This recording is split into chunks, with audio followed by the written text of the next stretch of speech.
Hello hello hello everyone, this is Swastika Singh और आज हमें पढ़ना है न्यूक्लियस ऑफ यूकैरियोटिक सेल। और आज हम पढ़ेंगे प्रोकैरियोटिक सेल के न्यूक्लियस के बारे में।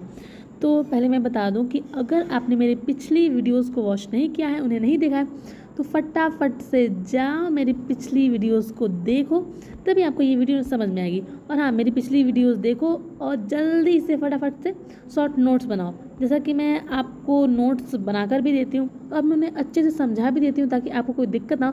बट फिर भी अगर आपको कोई भी दिक्कत हो तो आप प्लीज़ मुझे कमेंट करके बता सकते हैं। सो बिना किसी देरी के इस वीडियो को स्टार्ट करते हैं। तो आज हमें पढ़ना है न्यूक्लियस के बारे में।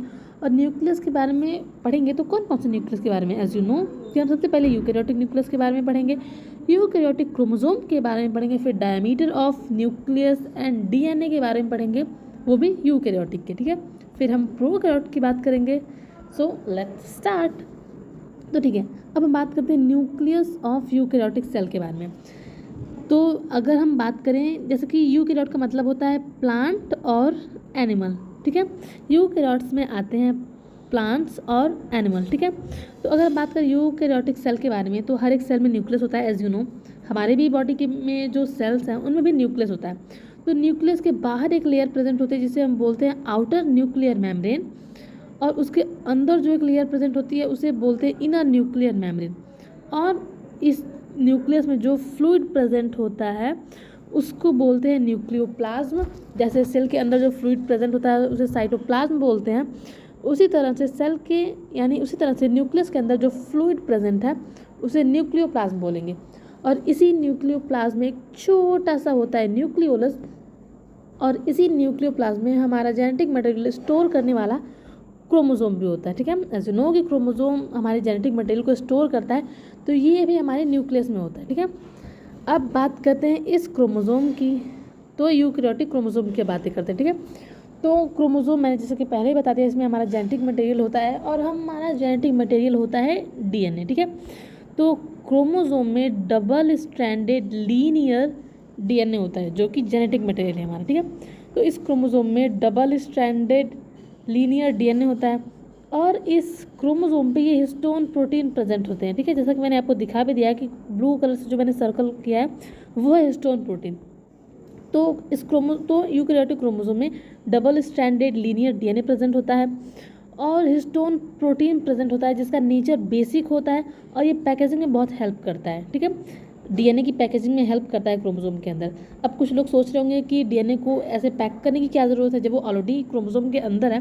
तो अभी मैं बता रही हूँ, जब मैं यहाँ पे डायमीटर की बात करूँगी तो मैं आपको बताऊँगी कि डीएनए का मतलब लेंथ बहुत ज़्यादा है, तो और न्यूक्लियस का बहुत छोटा, तो इस वजह से उसे एडजस्ट करना पड़ता है, अच्छे से पैक करना पड़ता है क्रोमोसोम के अंदर। तो हिस्टोन प्रोटीन का नेचर बेसिक होता है और ये हेल्प करता है पैकेजिंग ऑफ डीएनए, ठीक है। और इस क्रोमोसोम में जो मैंने येलो डॉट से कुछ दिखाया है आपको, इसे हम बोलते हैं नॉन हिस्टोन प्रोटीन, जो इनका नेचर एसिडिक होता है, ठीक है। और इन्हीं क्रोमोसोम पे स्मॉल अमाउंट में आरएनए भी प्रेजेंट होता है। अब हम बात करते हैं diameter of nucleus and DNA, ठीक है। तो न्यूक्लियस का डायमीटर होता है 10⁻⁻⁶ मीटर और वहीं डीएनए का डायमीटर होता है 2.2 मीटर। तो अभी सोचने वाली बात है कि इतनी सी जगह में इतना लंबा सा धागा को किस तरह से रख सकते हैं। जब आप कहीं जाते हो, आपको किसी सूटकेस में अपने कपड़े रखने हैं, तो उस सूटकेस में अपने कपड़े रखने के लिए आप अच्छे से अपने कपड़ों को फोल्ड करते हो ताकि सारे कपड़े थोड़ी सी जगह में एडजस्ट हो जाएं। तो उसी तरह से न्यूक्लियस बहुत छोटा है और हमारा जेनेटिक मटेरियल बहुत बड़ा है। तो इस वजह से हमें हिस्टोन प्रोटीन की ज़रूरत पड़ती है ताकि हम डीएनए यानी अपने जेनेटिक मटेरियल को उस छोटे से न्यूक्लियस में एडजस्ट कर सकें, ठीक है। तो ये तो हो गई diameter of nucleus and DNA की बात। अब मैं बताती हूँ आपको कि जो यूकैरियोटिक का क्रोमोसोम होता है उसे ट्रू क्रोमोसोम बोलते हैं। अब बहुत लोग सोच रहे होंगे क्यों ऐसा ट्रू क्रोमोसोम बोलने की क्या ज़रूरत है। तो हाँ, ज़रूरत है।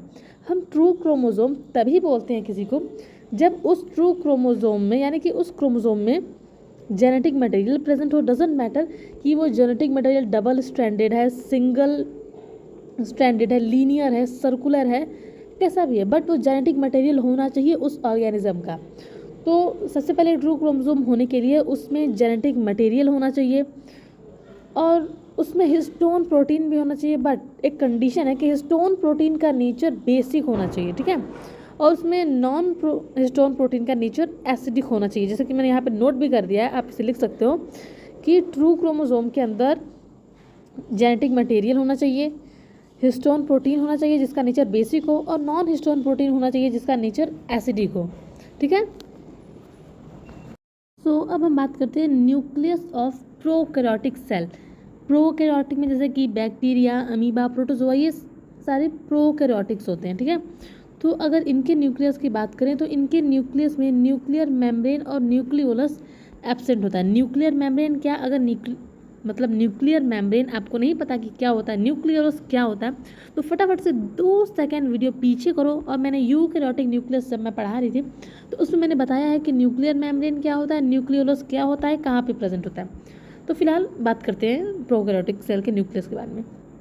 तो जैसा कि मैंने यहाँ पे लिख दिया, आपको बताया भी कि इसमें न्यूक्लियर मेम्ब्रेन एब्सेंट होता है। जैसे कि ये न्यूक्लियर मेम्ब्रेन होती है, न्यूक्लियस के आउटर जो लेयर होती है उसे आउटर न्यूक्लियर मेम्ब्रेन बोलते हैं, और उसके अंदर साइड में जो लेयर प्रेजेंट होती है उसे इनर न्यूक्लियर मेम्ब्रेन बोलते हैं। तो इन प्रोकैरियोटिक सेल में ये दोनों ही एब्सेंट होती हैं, ये दोनों होती ही नहीं है एक प्रोकैरियोटिक सेल के अंदर, ठीक है। तो इसमें आउटर न्यूक्लियर मेम्ब्रेन भी नहीं होती, इनर न्यूक्लियर मेम्ब्रेन भी नहीं होती है।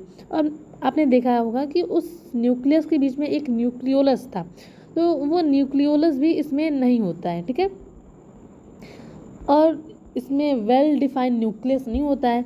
अब वेल डिफाइंड न्यूक्लियस नहीं होने का मतलब ये है कि जैसे ये एक सेल है, उसमें ये आउटर लेयर प्रेजेंट थी और ये एक न्यूक्लियोलस प्रेजेंट था और यहाँ पे क्रोमोसोम प्रेजेंट था, ठीक है।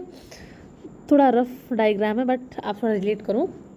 तो जैसा कि मैंने बताया इसमें न्यूक्लियर मेम्ब्रेन ही है प्रोकैरियोटिक सेल के अंदर, तो इसमें आउटर न्यूक्लियर मेम्ब्रेन भी हट गई, इनर न्यूक्लियर भी मेम्ब्रेन हट गई। तो ये था सेल के अंदर था आपका न्यूक्लियस।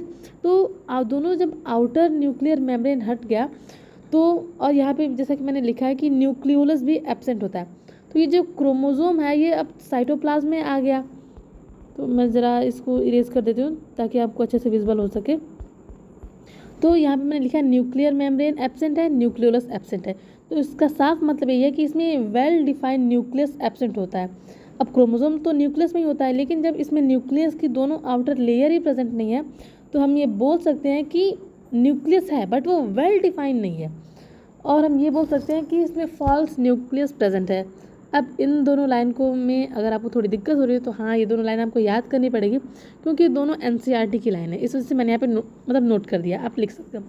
बट प्रोकैरियोटिक सेल के अंदर फॉल्स क्रोमोसोम होता है। अब ऐसा क्यों हो, इसलिए मैंने आपको पहले ही बताया था कि ट्रू क्रोमोसोम होने के लिए हिस्टोन प्रोटीन चाहिए। फॉल्स क्रोमोसोम क्यों बोलते हैं, फॉल्स इसलिए बोलते हैं क्योंकि मैंने आपको पहले बताया था कि एक कंडीशन होती है ट्रू क्रोमोसोम होने के लिए, उसमें हिस्टोन प्रोटीन होना चाहिए जिसका नेचर बेसिक रहे और नॉन हिस्टोन प्रोटीन चाहिए जिसका नेचर एसिडिक हो, और डीएनए यानी कि जेनेटिक मटेरियल चाहिए होता है। तो इसको फॉल्स हम इसलिए बोल रहे हैं क्योंकि इसमें डीएनए तो है, नॉन हिस्टोन प्रोटीन भी है, आरएनए भी, चलो ठीक है आरएनए भी है, बट इसमें हिस्टोन प्रोटीन नहीं है जिसका मेन काम होता है डीएनए को पैक करने में, वही नहीं है। That is the reason why we call this is false chromosome, ठीक है। अब जरा हम इसके सेल पे यानी कि न्यूक्लियस पे नज़र डाल देते हैं कि ये होता कैसा है। इसमें आपको कहीं पे न्यूक्लियोलस नहीं दिख रहा होगा, जो न्यूक्लियस में ऐसे बीच सा था तो वो नहीं दिख रहा होगा, आउटर न्यूक्लियर मेम्ब्रेन नहीं दिख रहा होगा। क्रोमोसोम के अंदर जो जेनेटिक मटेरियल होता है वो ऐसे नॉर्मली रैंडमली इस सेल के अंदर जो साइटोप्लाज्म है उसमें फ्लोट कर रहा है, यानी कि इसमें वेल डिफाइंड न्यूक्लियस नहीं है, न्यूक्लियोलस नहीं है, न्यूक्लियर मेम्ब्रेन नहीं है। तो इस वजह से ये जो जेनेटिक मटेरियल है वो इसमें फ्लोट करता रहता है, ठीक है।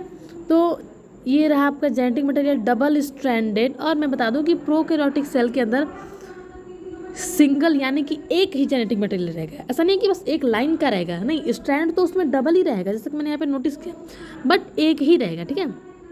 तो single double stranded circular naked DNA. आप पहले इतना समझो कि सर्कुलर डबल स्ट्रैंडेड मैं फ्लो में बोलती हूँ, ठीक है।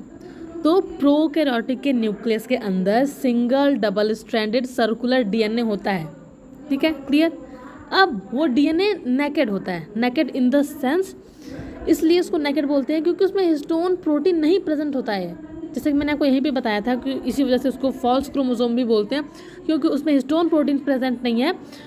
तो उसमें उसको नेकेड इसलिए बोलते हैं क्योंकि उसमें हिस्टोन प्रोटीन प्रेजेंट नहीं है, और उसमें डीएनए जो था वो not covered by nuclear membrane. अब उसमें न्यूक्लियस ही नहीं है तो न्यूक्लियर मेम्ब्रेन कहाँ से रहेगी, न्यूक्लियोप्लाज्म कहाँ से रहेगा, न्यूक्लियोलस कहाँ से रहेगा।